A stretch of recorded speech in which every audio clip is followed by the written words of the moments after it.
I hope that's not the case. I hope that people will, in law enforcement and people at the Justice Department, will look at the statistics, will listen to the police professionals who all say that criminal justice reform is a good thing. And it wasn't too long ago where this issue was supported by Republicans and Democrats, liberals and conservatives. The opportunity was there, certainly in Congress, to pass some meaningful legislation in that regard. Many of the comments made by the Attorney General and by the President are simply inconsistent with the facts.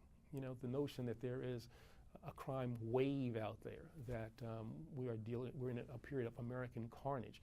Again, inconsistent with the facts. We have crime rates that are at 40-year lows. Overall, but in some cities they've gone up. Yeah, they've gone up certainly in the last couple of years. And in every city, we want to make sure that we have measures in place to try to deal with those issues. But I lived through a time when I was the United States Attorney in Washington, D.C., when this city was called the murder capital of the country. And we're in a fundamentally different place now than we were in the early 90s. Doesn't mean that we shouldn't focus attention on those places where violent crime in particular, is a concern. But I think we have to be careful in the language that we use and base policies on the evidence as it exists. What do you say to voters out there who hear you and others talking about criminal justice reform and they think you just want to be soft on crime? You just don't want people who commit drug offenses to go to prison, but they're killing people in different ways just as much as somebody with a gun.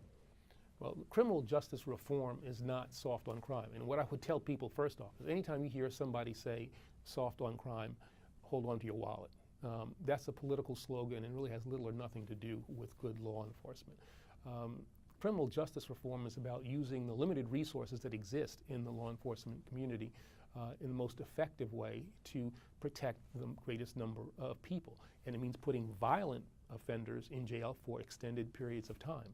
It means looking at people who are doing things in a nonviolent way and trying to understand what is it that we can do to hold them accountable, but at the same time to make sure that they do not become repeat offenders.